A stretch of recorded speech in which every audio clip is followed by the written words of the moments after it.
베드로전서 4장 1절부터 11절 우리 주님이 이루신 변화.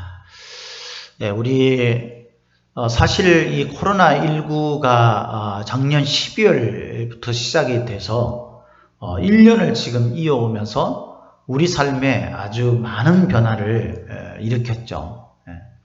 무엇보다도 우리 신앙생활에 굉장히 큰 변화가 사실 일어났습니다. 우리가 예배드리는 것에 대해서도 굉장히 많이 다른 상황에서 지금 예배를 드리게 됐고요. 또 우리가 교회나 믿음, 신앙 이것에 대해서 생각하고 그 어떤 받는 그 느낌, 이런 개념, 이런 것들도 가치관, 이런 것들도 굉장히 많이 달라졌다고 저는 개인적으로 생각을 합니다. 제가 인터넷에 나와 있는 통계를 봤는데 한국 교회가 코로나 상황에서 심각한 위기를 맞이하고 있다. 이렇게 이제 이야기를 하면서 조사를 해보니까요. 지난 10년간 이 코로나19가 이제 그걸 극대화시켰는데 지난 10년간 한국 교회는 쇠퇴를 거듭했고 이때에 이 10년 정도의 기간 동안에 기독교의 교세가 엄청나게 줄었는데요. 통계에 의하면 약 139만 명 정도가 감소했다고 합니다. 139만 명. 과거에 우리 한창 기독교가 이렇게 성도 수가 많을 때, 교세가 많이 확장됐을 때, 그때에는 1000만이 넘는 그런 기독교인이라고 하는데, 2020년 9월에 각 교단 총회 보고를 가지고 그 교단지에 발표한 내용을 종합해서 가장 큰 교단들 6개 교단을 묶어서 보니까요. 전체 그 6개 교단의 교인 수가 741만 2150명으로 그렇게 이렇게 결산이 됐대요. 700만 정도 되는 거죠. 700만. 그런데 이 9년간 빠진, 이 약 10년에 걸쳐서 빠진 이 139만 명이라는 이 성도 숫자가요, 어느 정도가 되냐 하면은, 이 교단을 제가 말하기 좀 그럴 수 있을지 모르겠는데요. 기성교단, 기독교 성결교회 교단 말하는 거죠. 그리고 예장고신교단이나 기장교단, 이 성도들이 각각 43만 922명, 또 41만 2288명, 21만 9086명, 이런데, 이 세 교단을 합친, 전체 교인 수를 합친 수보다 많이 빠졌다는 거예요. 소위 말해서 10년 가까이 되면서, 좀 작은 교단이긴 하지만, 이 교단 몇 개가 지금 사라진 거예요. 교단이, 교회가 아니라. 그게 엄청난 거죠, 사실. 그런데 여러분, 저는 이 기사를 읽으면서 제 마음속에 그때 확 떠오른 생각이 있었어요. 그게 뭐냐 하면은 지금 현재 교단마다 이렇게 종합해가지고 약 700만 명이 좀 넘는 그런 기독교인이라고 통계 속에 들어온 그 숫자 가운데 과연 주님이 인정하시는 참된 그리스도인들은 몇 명 정도가 될까요? 우리가 생각할 때, 저 사람은 그냥 교회를 다니는 사람이지, 그냥 종교인에 불과한 거지, 저 사람은 그리스도인이라고 말하긴 좀 그렇다라고 말하는 건 차지해두고, 우리가 믿는 우리 구주 예수 그리스도, 우리의 하나님이 생각하실 때, 우리를 바라보는 관점에서, 주님이 평가하는 그 평가 기준에서, 과연 참된, 주님이 인정하시는 그리스도인들은 몇 명이 될까? 이런 질문을 던져보면 사실 인간적으로 참 암울하고 슬프기 짝이 없는 그런 우리가 생각을 떠올릴 수밖에 없습니다.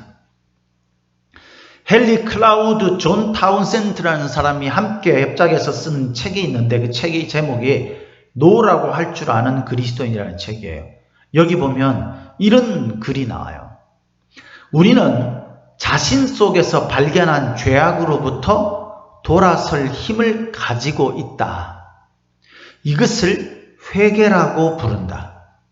이 말은 우리가 완벽해진다는 의미가 절대 아니다.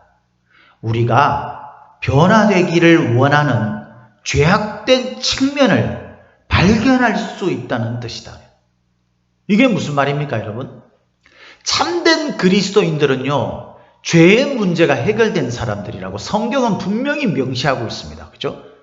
여전히 우리는 외적으로 죄인의 모습을 가지고 있는 모습이지만 주님께서 우리를 믿음이라는 단순한 그 원리를 적용시켜서 주님이 우리를 그 믿음을 보시고 죄인이 아니라 의인으로 인정해 준 자, 그 사람만이 주님이 판단하시는 기준에서의 그리스도인들이에요. 이거는 아무리 우리가 사람들 하나님으로부터 위로를 받고 싶고 하나님으로부터 인정을 받는 마음을 가지고 있다 할지라도 절대 이거는 변질돼서 우리가 알아서는 안 될 기독교의 핵심적인 굉장히 중요한 말이에요. 우리가 그리스도인이라 인정받는 건요, 사람들 사이에서가 아니에요. 우리의 믿음의 주이신 우리 하나님에게 우리가 참된 그리스도인으로 인정되느냐. 그런데 이 기준이 성경이 우리에게 가르쳐준 내용은 뭐냐면 이 노라고 말할 줄 아는 그리스도인이라는 이 책에서 말하는 것처럼 완벽한 죄로부터 완벽한 모습으로 사는 것이 아니라요, 죄를 죄라고 느낄 수 있는 사람이라는 거죠. 아, 이건 내가 잘못됐구나라는 것을, 아, 이건 내 양심을 자꾸 찌르구나라는 것을 느끼는 자예요. 이것조차 느끼지 않고 사는 사람들을 과연 하나님이 인정하시는 그리스도인이라고 말할 수 있겠는가라는 그런 말씀이라는 거죠. 오늘 본문은 우리 그리스도인이라면, 우리가 진짜 하나님이 인정하시는 그리스도인이라면 우리의 삶의 모습이 어때야 되는지를 말해주는 아주 중요한 말씀입니다.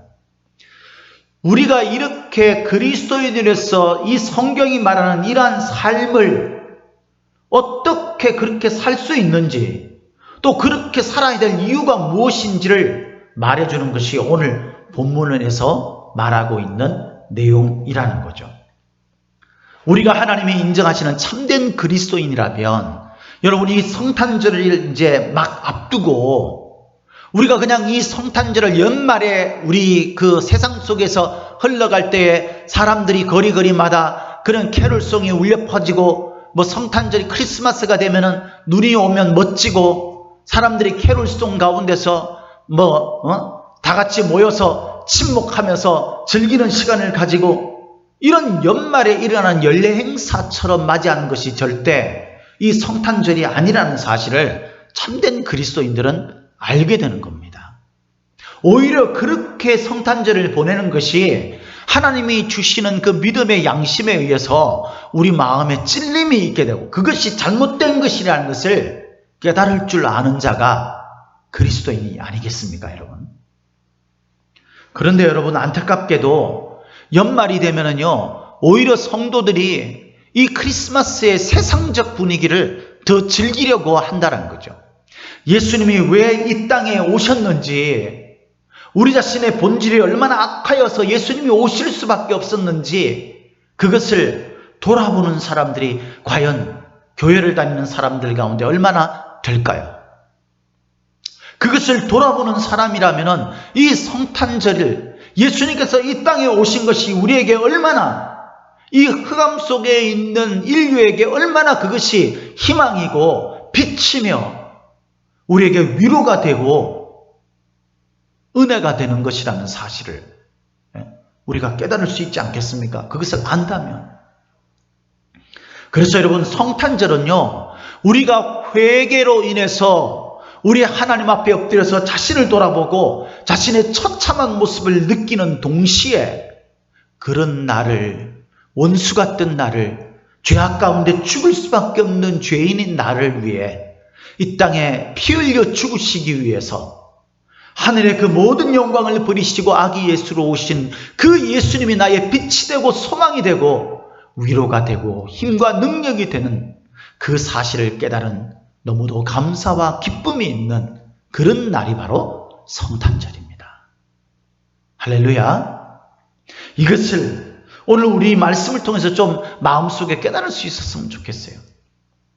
오늘 우리가 읽은 이 베드로전서의 이 말씀은요, 우리가 예수님을 믿기 전과 믿고 난 뒤의 삶이 어떻게 달라질 수밖에 없는지에 대해서 이야기를 하고 있습니다.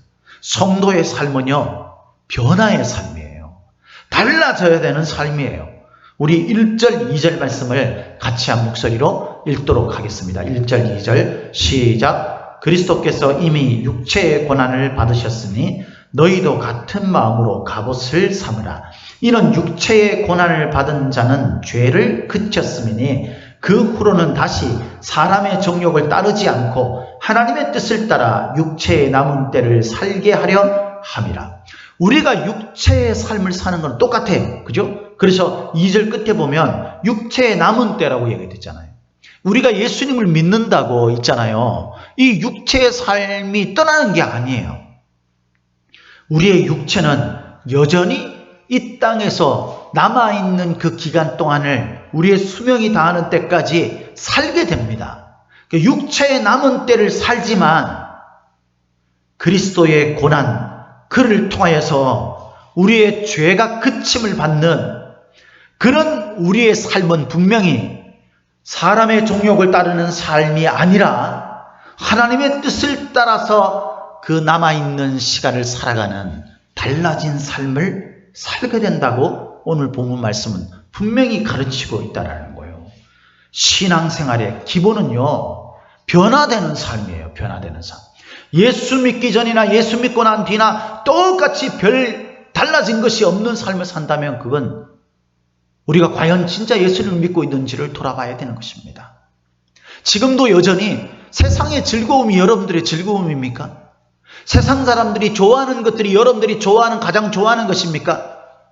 우리가 교회와 우리가 신앙생활, 믿음과 관련된 것들이 우리의 즐거움이 되고 기쁨이 되고 우리가 좋아하고 원하는 소망이 되는 것으로 우리의 삶이 달라져 있지 않다면, 우리의 삶이 그렇게 우리의 마음이 바뀌어지지 않는다면, 여러분, 우리가 정말 그리스도인으로 그렇게 서 있는지, 우리의 믿음이 지금 온전히 서 있는지 돌아봐야 되는 거예요. 믿음으로 달라져야 되는 거죠. 로마서 12장 2절 말씀에 우리가 너무나 잘 아는 말씀이 있잖아요. 다 외우고 있는 말씀이죠. 우리 같이 한 목소리로 읽어보도록 하겠습니다. 로마서 12장 2절 시작. 너희는 이 세대를 본받지 말고 오직 마음을 새롭게 함으로 변화를 받아 하나님의 선하시고 기뻐하시고 온전하신 뜻이 무엇인지 분별하도록 하라. 할렐루야. 그 말씀에 의하면 바울은 이 세대, 지금 내가 세상을 살아가고 있는 세상의 흐름을 본받지 말고 마음을 새롭게 하라고 했어요. 새롭게. 그죠? 새롭게 해야 될 것이 있는 거죠. 뭔가 변화시켜야 될 것이 있는 거예요. 그래서 변화를 받아야 한다라고 분명히 우리에게 말하고 있습니다. 뿐만 아닙니다. 골로새서 3장 10절 말씀에는 새 사람을 입었으니 해서 우리가 새로운 사람으로 변화되었다라는 것을 분명히 강조하면서 말합니다. 이 새 사람으로 변화된 것은 그 뒤에 이렇게 기록하고 있어요. 이는 자기를 창조하신 이의 형상을 따라 지식에까지 새롭게 하심을 입은 자니라. 그러니까 하나님을 아는, 그리고 하나님의 형상을 닮은 그런 모습으로 완전해지는 단계로까지 계속 자라가는, 완전히 자란 상태가 아니라요, 그 상태로까지 계속 자라가는 그 새로움이 계속 이어지는 것을 성도의 변화되는 삶이라고 말하는 거예요. 그래서 성도는 변화된 삶을 살고요, 변화되어 가는 삶을 사는 사람인 줄 믿으시기를 예수님의 이름으로 축복합니다. 고린도 후서 5장 17절에도 우리가 너무 잘 아는 말씀이 있잖아요. 뭐라고 되어 있어요? 그런즉 누구든지 그리스도 안에 있으면 뭐라고요? 새로운 피조물이라. 우리가 새롭게 된 피조물이라고 그랬어요. 그러면서 이전 것은 지나갔으니 지나간 게 있고요, 보라 새 것이 되었도다.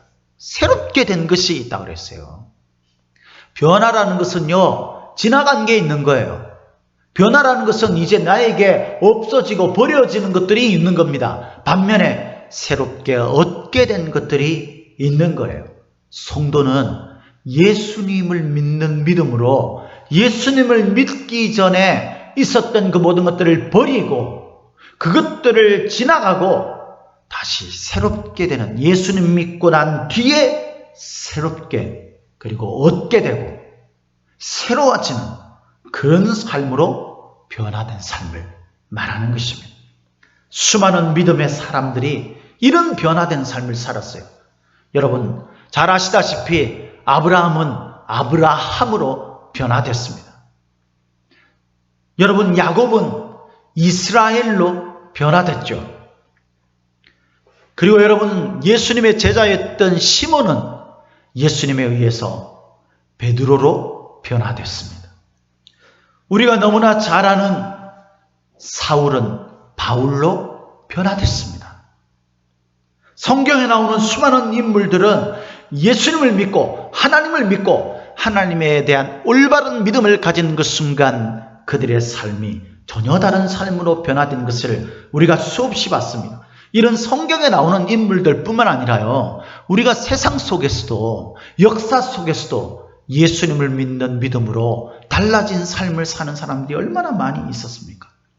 여러분들이 잘 아시는 성 어거스틴, 그 사람 같은 경우도 이전에는 완전히 탕자 같은 삶이었죠. 예? 방탕한 삶으로 살았어요. 창기와 함께 그런 음란한 생활을 즐기고 이랬던 사람이에요. 그런데 그가 예수 그리스도를 믿고 성자로 변화됐어요. 뭐 우리가 그런 사람과 비교될 수 있겠습니까? 맞습니다, 여러분. 저희들 같이 참 부족한 사람들이 무슨 그런 사람들과 비교할 수 있겠어요? 그러나 여러분, 분명한 사실은 성경이 우리에게 말해주던 우리가 예수님을 믿기 전과 예수님을 믿고 난 뒤가 분명히 변화되는 삶이 되어야 합니다. 살아가는 가치관이 달라지고요. 그 가치관에 의해서 우리의 삶의 태도와 그리고 생활 방식이, 행동이 달라지고 그에 따라서 얻어지는 열매가 달라지는 삶이 바로 믿는 삶입니다. 믿음의 삶이에요. 그리스도인들이 세상 사람들과 똑같은 것들을 원하고 똑같은 것들을 얻는 삶을 산다면 어떻게 그리스도인과 세상이 구별된 삶을 산다고 할 수 있겠습니까? 사랑하는 성도 여러분, 변화되지 않으면 어쩌면 참 신앙인이라고 할 수 없을지 모릅니다. 제가 알기로는 우리 교회 성도 여러분들 가운데서도 예수님을 믿고 난 뒤와 예수님을 믿고 나기 전 그 삶이 다른 사람들이 있어요. 그리고 이전에 예수님의 은혜를 잘 모르고 교회는 다녔어도 잘 모르던 삶과 예수님의 은혜를 알게 된 뒤의 삶이 달라진 사람들이 있습니다. 변화는요, 신앙을 향한 변화가 되는 거예요. 달라진 사람들이 있는데 이런 사람들이 있어요. 이전보다도 달라졌는데 신앙이 더 나빠지는 것으로 달라지면 그것은 성경이 말하는 변화가 아니죠. 성경이 말하는 변화는 우리가 분명히 신앙을 향한 변화예요. 우리의 노력이 아니라 하나님의 긍휼하심으로 인해 성령이 새롭게 하시는 변화, 그것을 말하는 거예요.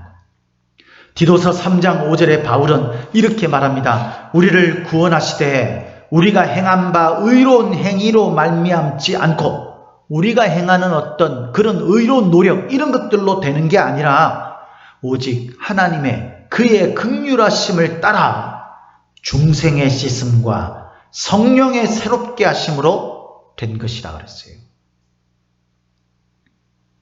그러면 여러분, 성도가 변화되는 삶이라는 건 분명한 사실인데 왜 우리는 변화되는 삶이 안 될까요? 별로 크게 변한 게 없고 오히려 믿음이 퇴보하는 것으로 변화되고 있을까요? 그것은 다른 게 아니에요. 우리가 왜 변화되는 삶을 살아야 하는지를 모르기 때문입니다.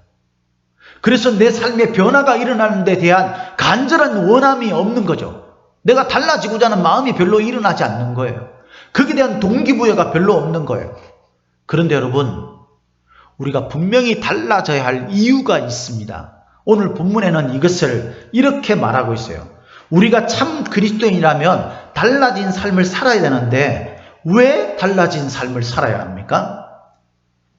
첫 번째, 오늘 우리 말씀에 보면 이렇게 되어 있어요. 우리 1절을 우리 다시 한 목소리로 읽도록 하겠습니다. 1절 같이 한 목소리 읽도록 하겠습니다. 시작. 그리스도께서 이미 육체의 고난을 받으셨으니 너희도 같은 마음으로 갑옷을 삼으라. 이는 육체의 고난을 받은 자는 죄를 그쳤습니다. 할렐루야. 그게 보니까 그리스도께서 육체의 고난을 받으심으로 우리에게 이 변화된 삶의 근거가 되는 것을 주셨다고 그랬어요. 그래서 같은 마음으로 라는 것은요, 그리스도께서 육체의 고난을 받으실 그 모든 상황과 그 이유를 공감하게 된 마음을 말하는 거죠. 그 공감하게 된 것은 무엇 때문이겠어요? 죄 때문이에요, 죄. 그래서 그 뒤에 보면 뭐라고 했어요? 이 1절 마지막에 보면 죄를 그쳤다 그랬잖아요. 이 죄의 문제를 그치게 하고 해결하기 위한, 그래서 죄에 대해서 민감하게 되고 이 죄에 대해서 혐오하게 되고 이 죄에 대해서 멀리하고 그치려는 그런 마음을 가지게 된 사람들이 예수 그리스도께서 이미 만들어 놓으신 고난, 그것을 갑옷으로 삼으라는 거예요. 갑옷은 뭡니까? 무기를 말하는 거죠. 무기. 그러니까 예수님의 그 고난을 무기로 삼아서 죄와 싸우는 거예요. 그걸 이미 예수님께서 고난을 통해서 만들어 놓으셨다는 겁니다. 왜 우리가 달라져야 합니까? 그리고 왜 달라질 수밖에 없습니까? 그건 예수님께서 이 땅에 오셔서 우리로 하여금 변화된 삶을 위해서 고난을 받으시고 십자가에 죽으셨기 때문에 우리에게 그 동기부여를 주시고 그것을 통해서 우리로 하여금 그것을 능히 감당할 수 있게 무기가 되셨다. 그래서 저와 여러분들은 예수님의 고난을 생각하면 달라져야만 되는 것이고 달라질 수 있는 것입니다. 할렐루야. 그래서 여러분, 우리가 진짜 마음속에 예수님을 진정으로 믿고 예수님을 믿는 믿음으로 믿은 뒤에 변화된 삶을 살고자 한다면요, 예수님의 고난을 많이 묵상해야 돼요.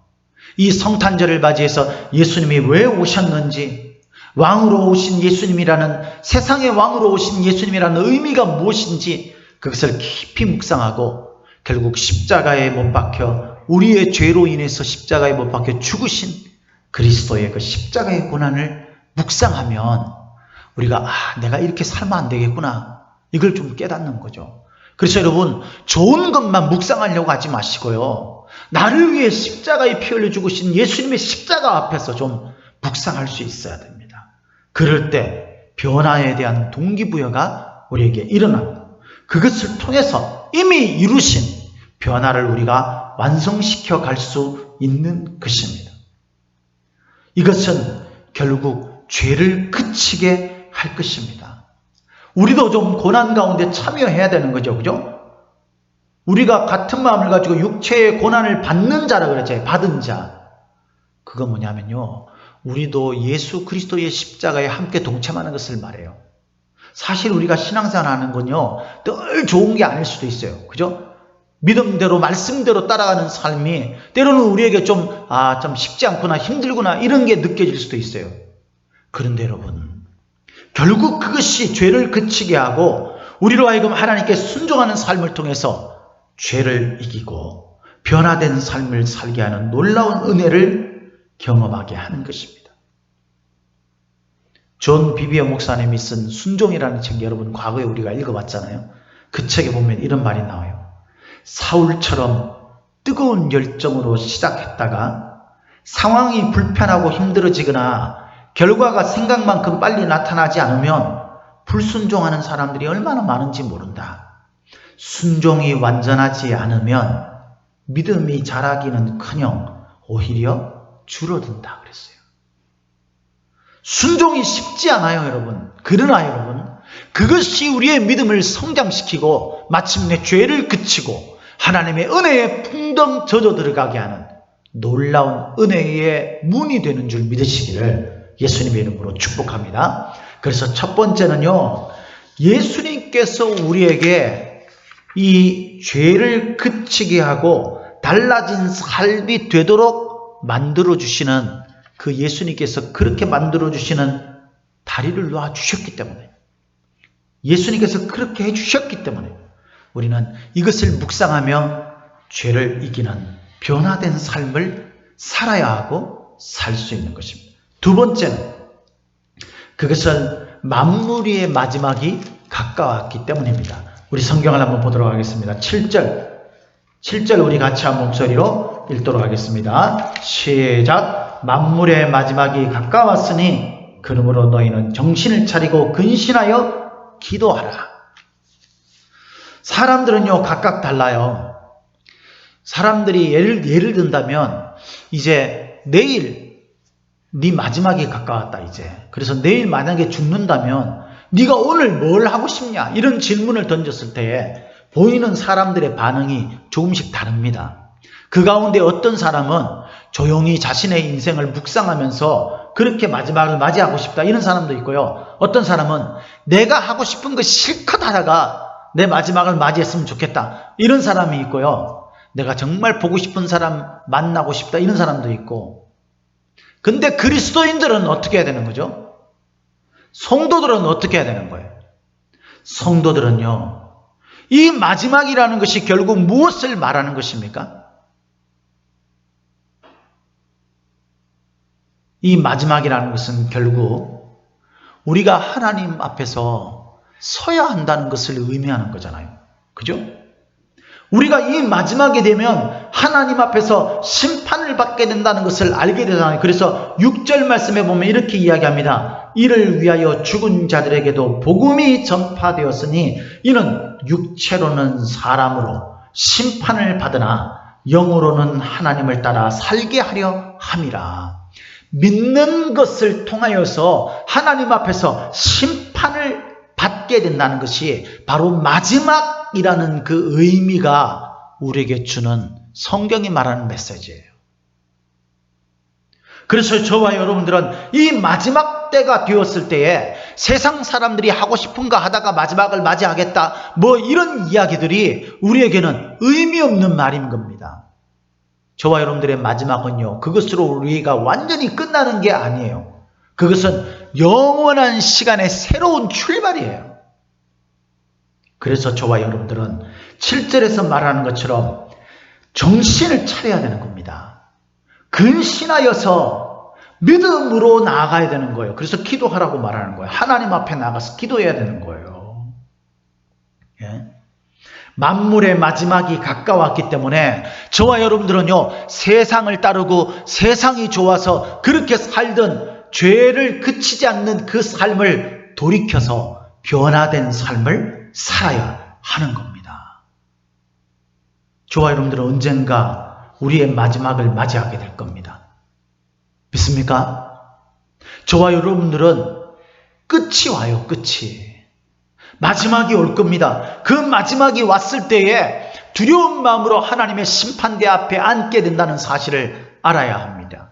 그래서 우리가 지금 이 마지막을 묵상하게 되면 내가 이렇게 허송세월을 하면 안 되는구나 이걸 깨닫게 되는 거예요. 사랑하는 성도 여러분, 저와 여러분들이 우리의 마지막을 준비하는 마음으로 변화된 삶을 살아가기를, 변화에 대한 동기부여가 되기를 예수님의 이름으로 축복합니다. 세 번째, 우리가 왜 변화된 삶을 살아야 되고 변화된 삶을 어떻게 살 수 있습니까? 세 번째는요, 성도들의 변화된 삶이 하나님께 영광을 드리는 삶이기 때문입니다. 우리 11절 말씀을 같이 한 목소리 읽어보도록 하겠습니다. 11절 같이 읽겠습니다. 시작. 만일 누가 말하려면 하나님의 말씀을 하는 것 같이 하고 누가 범사하려면 하나님이 공급하시는 힘으로 하는 것 같이 하라. 이는 범사의 예수 그리스도로 말미암아 하나님이 영광을 받으시게 하려 함이니 그에게 영광과 권능이 세세에 무궁하도록 있느니라. 아멘. 할렐루야.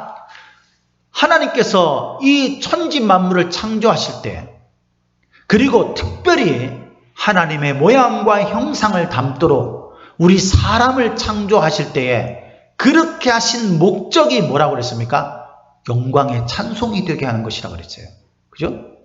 우리가 하나님의 영광이 되게, 영광의 찬송이 되게, 하나님을 찬양하는 자들이 되게 그렇게 하는 것이라고 성경은 우리에게 계속 가르쳤어요. 그래서 저와 여러분들이 이 땅에 존재하는 이유는요, 하나님께 영광 돌리기 위해서입니다.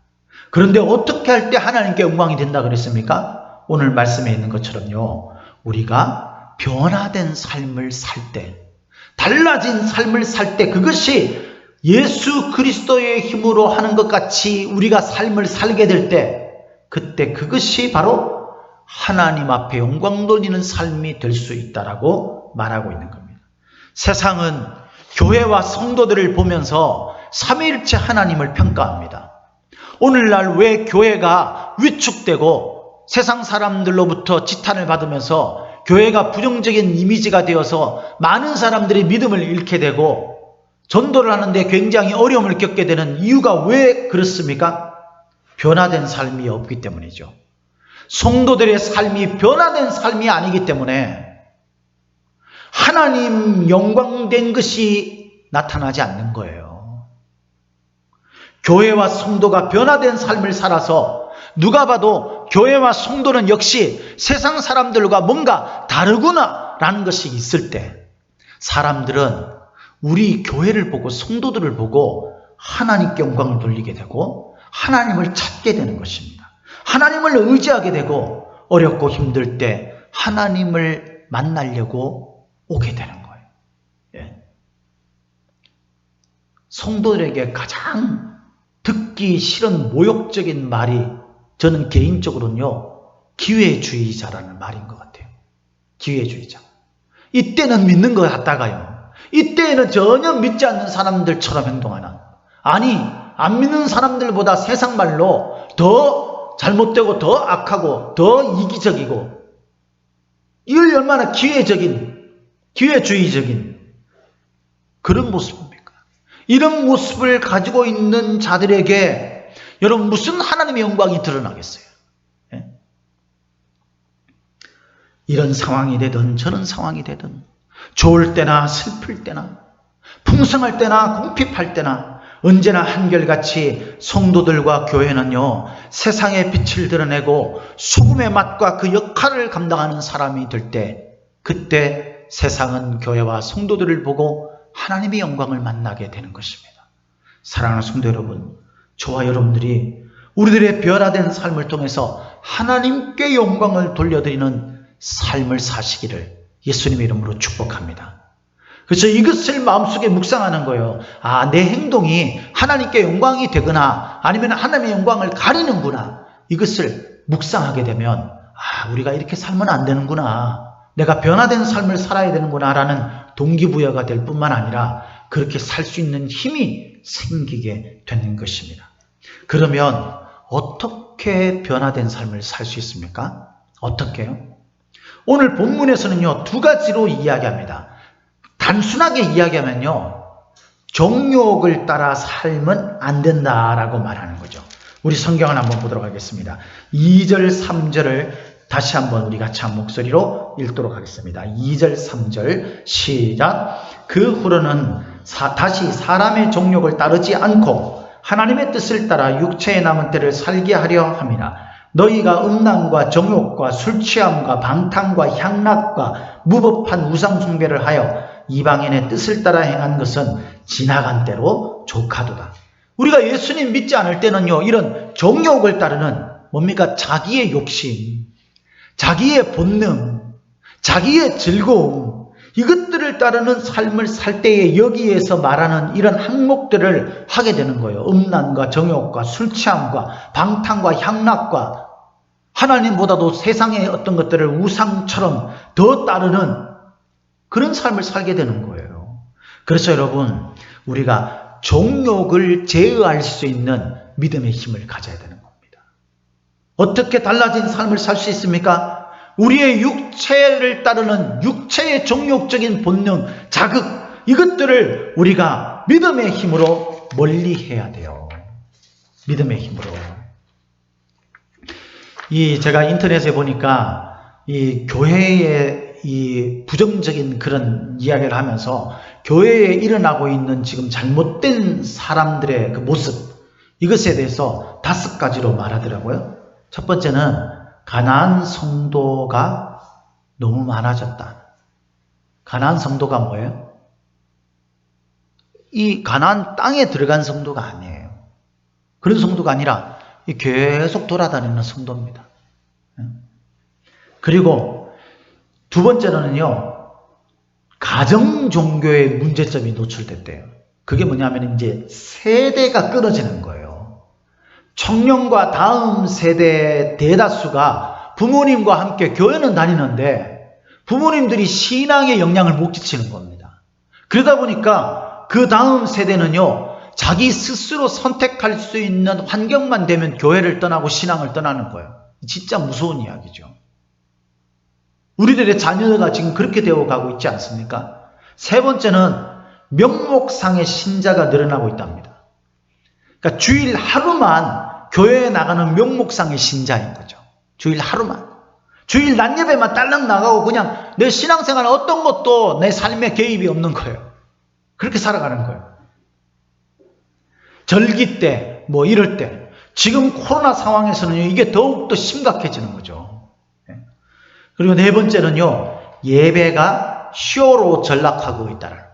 그러니까 막 분위기 좋고 뭔가 잘 거쳐져 있고 막 이러면은 사람들이 막 그 속에서 열광하고 막 그 속에 젖어들고 이러는데, 그게 아니라 막 조건들이 갖춰져 있지 않고 뭔가 어색하고 투박하고 이런 데서는요, 막 세련되지 못하고 이런 데서는 마음을 이렇게 그 속에 젖어들기가 힘든 거예요. 그래서 예배가 잘 갖춰진 쇼가 돼야 되는 거예요.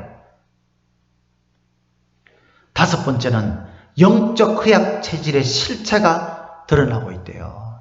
코로나19가 되니까 사람들이 막 떨어져 나갑니다. 교회 안 오는 게 너무 편한 거죠. 그리고 그걸 공공연하게 이야기합니다. 아, 교회 안 나가니까 너무 편해. 그냥 뭐 이렇게 예배 드려도 되는 거 아니야? 하나님은 어디도 계시는 거 아니야? 자기 스스로를 그렇게 자위하면서 참 공감 가는 이야기였어요. 근데 여러분, 우리가 그렇게 살면 안 되는 거죠. 하나님 앞에서 정말 우리의 믿음이 주님께서 원하시고 기뻐하시는 그 믿음의 삶이 되도록 우리가 주님께서 우리에게 가르쳐주신 그 믿음의 방식대로 주님 앞에 서야 하는 것입니다. 그래서 믿음으로 달라진 우리의 정욕을 쫓아 사는 삶이 아니라 하나님의 말씀에 순종하는 삶으로 달라져야 되는 거예요. 뿐만 아닙니다. 두 번째로는요, 하나님의 뜻을 쫓아 살아야 돼요. 그러니까 정욕을 끊어내려면 하나님이 뭘 원하시는가가 우리에게 강하게 임해야 되는 거예요. 그래야지 우리가 그 뜻을 쫓아서 살게 될 때 죄를 끊어내고 그치게 할 수 있는 힘이 생기게 돼요. 우리는 말하는 것이든 봉사하는 것이든 오늘 본문에서 이야기하고 있는 대로 우리가 어떤 삶을 살고 어떤 말을 하고 어떤 생각을 하고 어떤 행동을 하고 심지어는 교회에서 봉사하고 형제자매들과의 관계를 맺는 그 모든 시간, 그 상황 속에서 믿음의 변화가 일어난 모습으로 살아야 되는 줄 믿습니다. 사랑하는 우리 성도 여러분, 달라져야 돼요. 지금 여러분들 삶에 그냥 안주하고 계시면 안 됩니다. 주님께서는 우리에게 그것을 원하시지 않습니다.